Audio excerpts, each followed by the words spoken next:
রাতের 10টা বাজে এত কষ্ট করে মাছ রান্না করে রাখলাম। সকালে দেখে তো আমি অবাক। হ্যালো এভরিওয়ান, আসসালামু আলাইকুম। কেমন আছেন সবাই? আশা করি ভালো আছেন। চলে আসলাম নতুন একটা ভিডিও নিয়ে। তো সবাই আমার ভিডিওটি দেখবেন, ভালো লাগলে লাইক কমেন্ট করবেন, আর আমার চ্যানেলে নতুন হয়ে থাকলে চ্যানেলটি সাবস্ক্রাইব করে দেবেন। যদি বেশি ভালো লেগে থাকে ভিডিওটি শেয়ার করে দিতে পারেন। তো এখানে আমি রান্না করব রুই মাছ। তো এখানে আমি মাছ নিয়ে নিলাম সুন্দর করে পরিষ্কার করে, টমেটো কুচি, টমেটো পিস করে কাটা, আর পেঁয়াজ কুচি, কাঁচামরিচ কুচি। আর এখানে মাছটা অনেক বড় ছিল তাই প্রচুর তেল ছিল, তো তেলগুলো নিয়ে নিলাম। তো এখানে একটা প্যান বসিয়ে দিয়ে আমি তেল দিয়ে দিলাম অল্প করে, যাতে মাছের তেলগুলো দিব তেল অনেক হয়ে যাবে। তো অল্প করে তেল দিয়ে দিলাম। তো এখানে মাছের তেলগুলোও দিয়ে দিলাম। তো সাথে দিয়ে দিলাম রসুন, পেঁয়াজ কুচি, টমেটো কুচি, রসুন বাটা আর কাঁচামরিচ কুচি দিয়ে একটু নেড়ে চেড়ে নেব। তো আমার তো জামাইয়ের পছন্দ শর্করা মাছ খাবে। তো রাতের 10টার দিকে আমি সুন্দর করে মাছগুলো রান্না করে রেখে দিচ্ছি।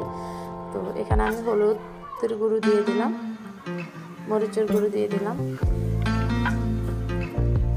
অল্প করে জিরার গুঁড়ো দিলাম, রসুন লবণ দিয়ে দিলাম।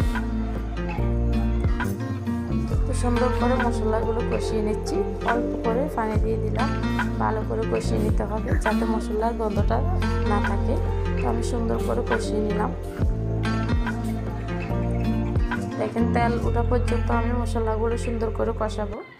আর এখানে শর্করা মাছ রান্না করতে হলে তো মাছ মশলা একটু বেশি থাকতে হবে, ঝোলটা গাঢ় গাঢ় থাকলে তো সকালবেলা মাছগুলো বসে থাকবে সুন্দর করে, একদম আঠালো আঠালো হয়ে।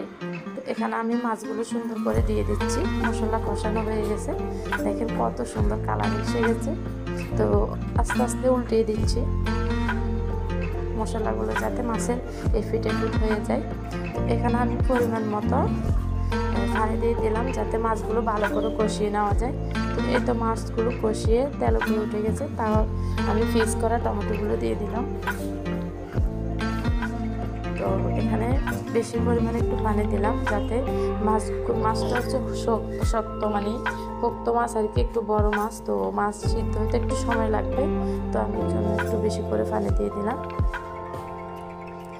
এখন ঢাকনা দিয়ে রান্না করা পর্যন্ত জাল করে নেব, যতক্ষণ পর্যন্ত ঝোলগুলো গাঢ় না হবে। এই তো আমার মাছ রান্না হয়ে গেছে। ধনেপাতা দিয়ে দিলাম, একটু ঝোল রেখে দিয়েছি যাতে ঝোলটা সর পড়ে যায়, সকালবেলা খাবে সেই জন্য। তো এই তো দেখেন সকালবেলা আমার মাছের অবস্থা। মাছ রাতে যা খাওয়ার খেয়েছে, তো আর এগুলা বেঁচে গেছিলো, এগুলা সুন্দর সর পরে আছে, দেখেন অনেক সুন্দর বসে গেছে। যে শীত পড়তেছে সর কেন পড়বে না। তো আমার জামাইয়ের পছন্দের সর পড়া মাছ, অনেক মজার একটা মাছ, আর মজাও হয়েছে মাশাআল্লাহ। তো আজকের